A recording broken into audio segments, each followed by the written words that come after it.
The alarm screams at 6:30 a.m., the same time it screamed yesterday, and the day before that, and the day before that. Your hand reaches out automatically, muscle memory guiding your fingers to the snooze button. 10 more minutes. Just 10 more. You promise yourself you'll get up this time, but you don't. 45 minutes later, you finally drag yourself out of bed. You rush through the morning, grabbing coffee, checking your phone, scrolling through notifications that don't really matter. You eat breakfast standing up, barely tasting it, already mentally preparing for the day you're about to hate. The commute is the same. The traffic is the same. The office is the same. The conversations are the same. The work is the same. The exhaustion is the same. The way you feel about yourself is the same. And tonight, when you get home, you'll collapse on the couch.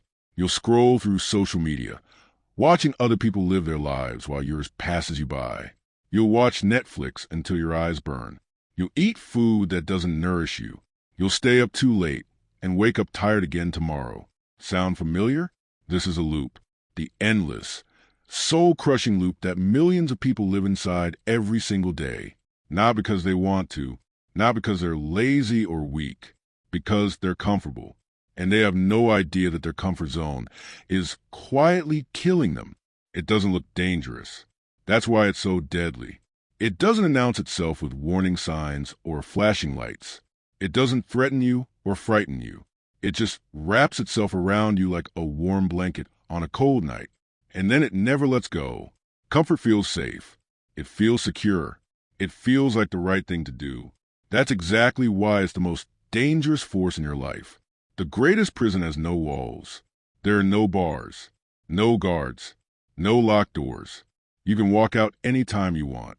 You just choose not to, because outside those invisible walls, there's uncertainty, there's risk, there's failure, there's judgment.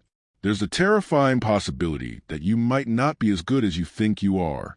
Inside the comfort zone, you're safe. You know who you are. You know what to expect. You know how to survive. You've mastered the art of getting by without really living. The life you dream about is waiting, not in some distant future. Not after you get that promotion, or meet that person, or lose that weight. It's waiting right now, outside the place you refuse to leave. Why comfort feels safe. Let's understand what's actually happening inside your brain when you choose comfort over growth. Millions of years of evolution have programmed your brain to seek safety and avoid danger. Your ancestors survived because they were cautious. They avoided the dark forest. They stayed close to the tribe. They didn't take unnecessary risks. That same ancient programming is running inside your head right now. It doesn't care about your dreams or your potential or the life you could be living. It only cares about one thing, keeping you alive. And here's the problem. Your brain can't tell the difference between physical danger and emotional discomfort. It responds to the fear of failure the same way it responds to the fear of a predator. Your heart races. Your palms sweat. Your body prepares to fight or flee. So when you think about starting that business or asking that person out or applying for that job or sharing your art with the world, your brain screams, "Danger! Stay back. This is not safe." And you listen because it feels right, because the fear feels real, because staying comfortable feels like the smart thing to do. But it's not. It's the most foolish thing you can do. Every single day, your brain presents you with a choice. The easy path or the hard path. The comfortable choice or the growing choice. The safe option or the courageous option. And most people choose comfort so many times that they stop even noticing there's a choice at all. They just default to what they know, to what's easy, to what's familiar.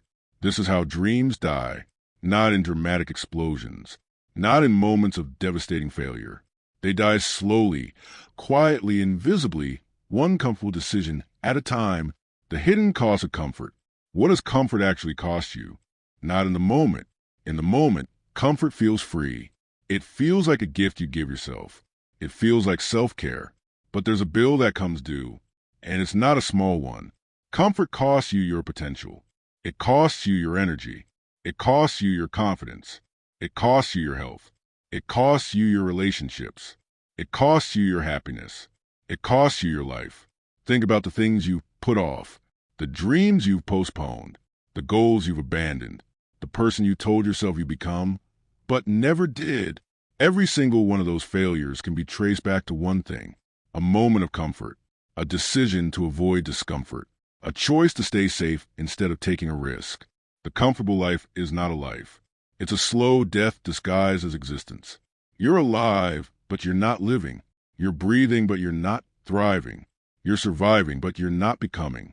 The price of comfort is everything you could have been, everything you could have done, everyone you could have helped, every life you could have touched, every legacy you could have left.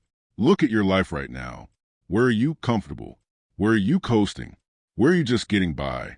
Those are the places where your potential is dying. The psychology behind growth. Now here's the good news. Everything I just described is reversible. Your brain can change. Your habits can change. Your life can change. Science has proven something remarkable. Your brain is not fixed. It's not hardwired. It's not stuck in whatever patterns you've been running. This is called neuroplasticity. It means that every time you do something new, every time you push yourself, every time you choose discomfort, you're literally rewiring your brain. You're creating new neural pathways. You're building new habits. You're becoming someone different. The brain that's programmed for comfort can be reprogrammed for growth. The person who avoids risk can become the person who seeks challenge. The one who stays small can become the one who grows relentlessly. But here's what you need to understand. This doesn't happen automatically. Your brain doesn't change on its own. It changes in response to what you do. Every time you choose a hard thing, you build strength. Every time you face a fear, you build courage. Every time you push through discomfort, you build resilience. And here's the beautiful paradox.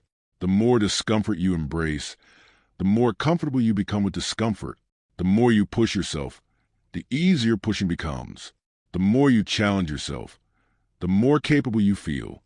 Growth is not something that happens to you. It's something you choose. It's something you do. It's something you build.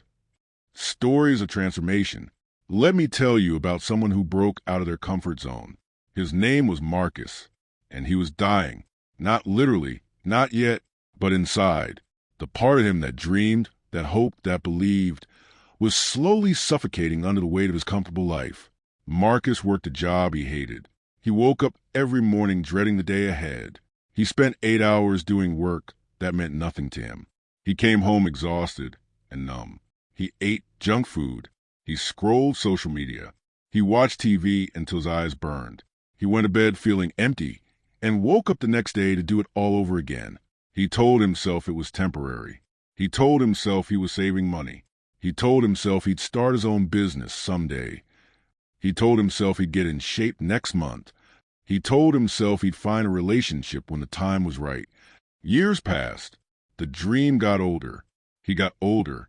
Nothing changed.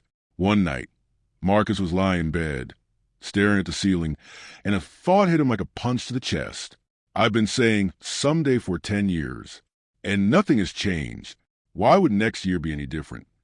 That was the moment, the turning point. The realization that his comfort zone wasn't protecting him. It was suffocating him. The next morning, Marcus did something different. He woke up before the sun. He went for a run. He felt terrible. He was out of breath. His legs ached. His lungs burned. But he finished. The next day, he did again. And the day after that, and the day after that, he started reading books about business. He enrolled in an online course.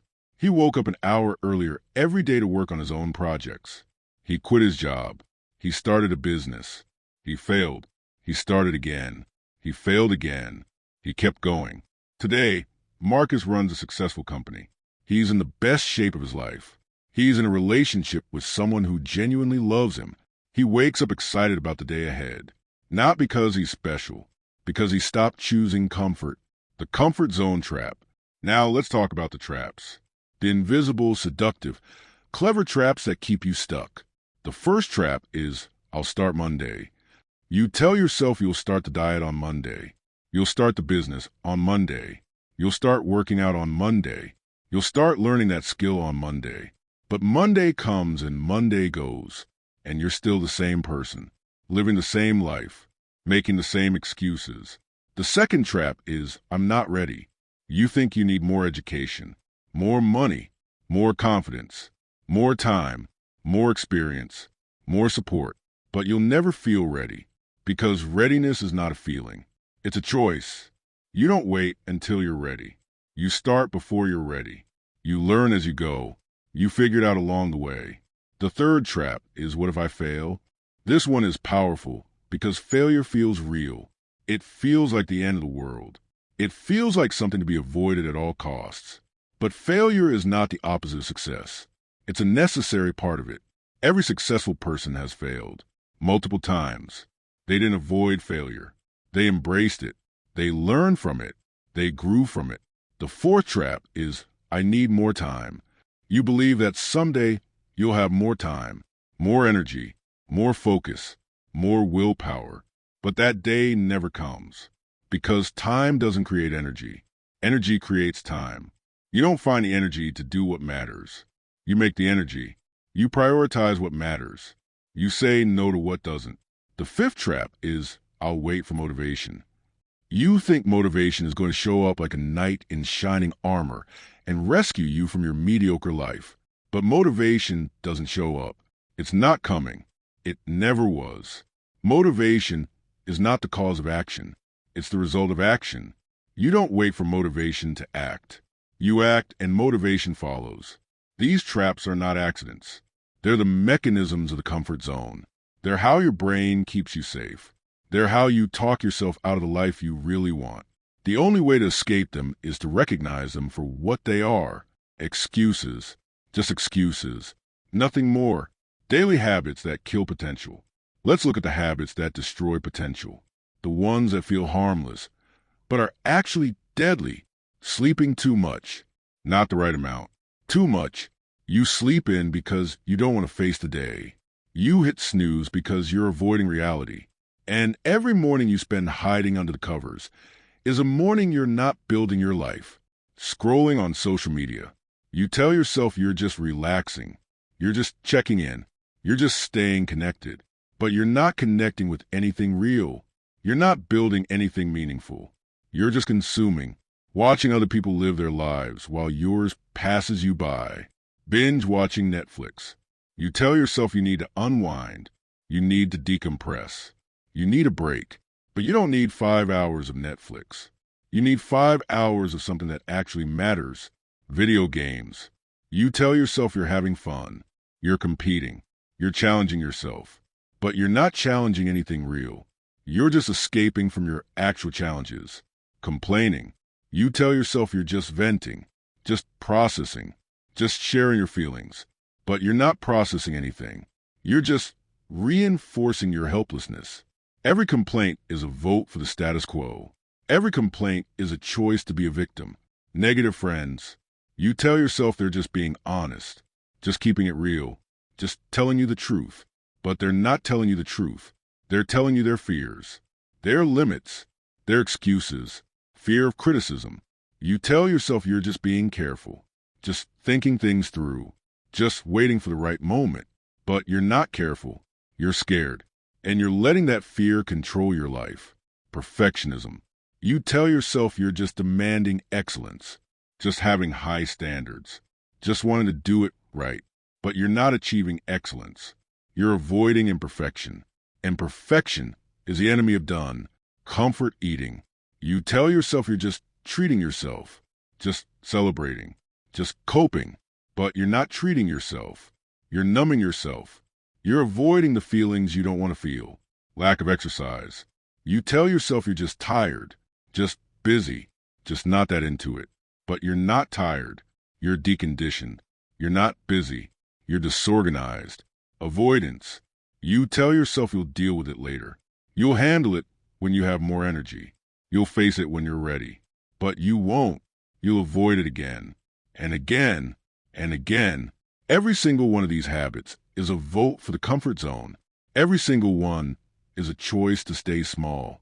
They don't feel dangerous. That's exactly what makes them dangerous. Let's be practical. Let's talk about what you actually need to do. The first thing is to wake up earlier, not an hour earlier, not 2 hours earlier, just 30 minutes. Those 30 minutes are yours. No one else is awake. No one is demanding your attention. No one is interrupting you. You can use that time to exercise, to read, to plan, to think, to build. This is one of the few habits that literally everyone who has ever achieved anything significant has in common. They start early. They build before the world wakes up.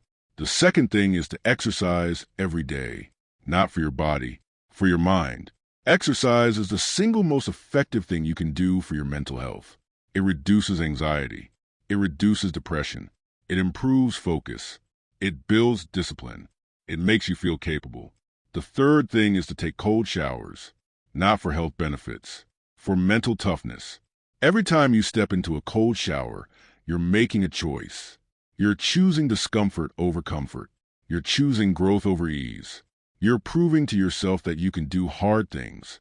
The fourth thing is to read books, not articles, not blog posts, not social media.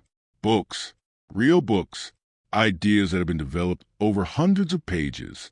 Reading books is the fastest way to learn from the smartest people who have ever lived.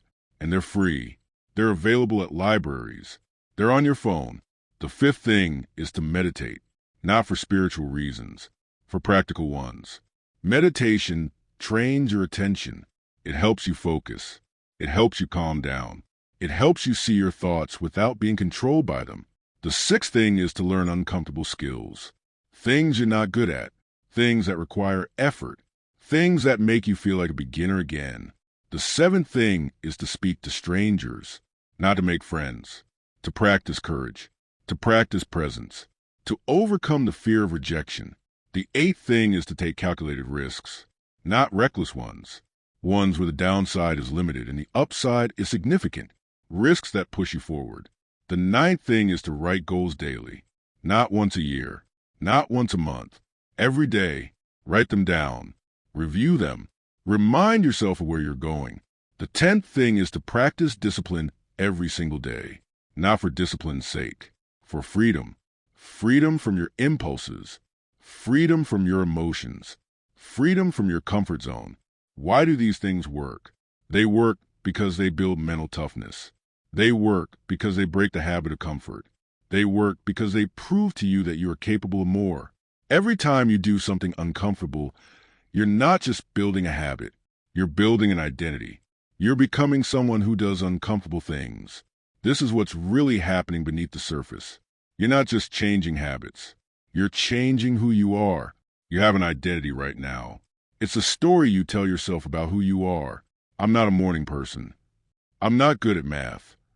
I'm not the kind of person who starts a business. I'm just not disciplined.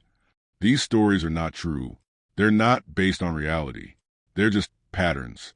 Patterns you repeated so many times that they feel like facts. But facts can change. Patterns can change. Stories can change. And when you change the story, you change everything. The most powerful transformation happens when you shift your identity. When you stop seeing yourself as someone who's trying to change and start seeing yourself as someone who's already changed. I am someone who wakes up early. Not, I'm trying to wake up early. Not, I should wake up early. I am someone who wakes up early. I am someone who works out every day. Not, I'm trying to exercise. Not, I know I should exercise. I am someone who works out every day. I am someone who does difficult things. Not, I want to be more disciplined. Not, I need to push myself. I am someone who does difficult things. This is not positive thinking. This is identity creation. When you repeat these statements, you're not deluding yourself. You're programming yourself. You're building new neural pathways. You're creating a new self-concept. And once your self-concept shifts, your behavior shifts with it. You don't have to fight yourself. You don't have to force yourself. You don't have to use willpower. You just act in alignment with who you now believe yourself to be. You are not stuck. You are not broken. You are not weak. You are a human being with a brain that can change, with habits that can shift, with an identity that can transform. The only thing keeping you from becoming that person is the comfort zone. You have a choice to make. Two futures are waiting for you. In one future, you stay exactly where you are. You keep the same habits. You keep the same routines. You keep the same excuses. You keep the same dreams that never become reality. You wake up 10 years from now, and you realize you're still in the same place. Nothing has changed. Nothing has grown. Nothing has become. You've lived your life in the comfort zone. You've stayed safe. You've stayed small. You've stayed average. And you have a mountain of regret, not because you failed, because you never tried, because you stayed comfortable when you should have been growing. In the other future, you step outside the comfort zone. You start doing hard things. You start building discipline. You start growing. You start becoming. You wake up one day and realize you're not the same person anymore. You're stronger. You're braver. You're more capable. You're more confident. You're more alive. You've failed. You've fallen. You've made mistakes. You've been embarrassed. You've been rejected. You've felt pain. You've known struggle. But you've also grown. You've learned. You've become. You've built something real. You've lived a life worth living. The door to your new life has never been locked. You were simply too comfortable to open it. Every great life begins with one uncomfortable decision. Not 100, not 1,000.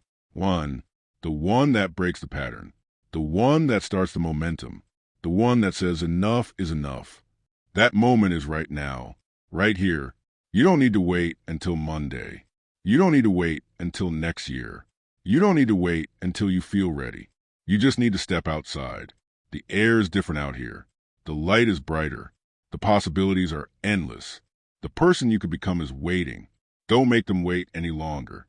Comfort is temporary. Regret lasts forever. Step outside.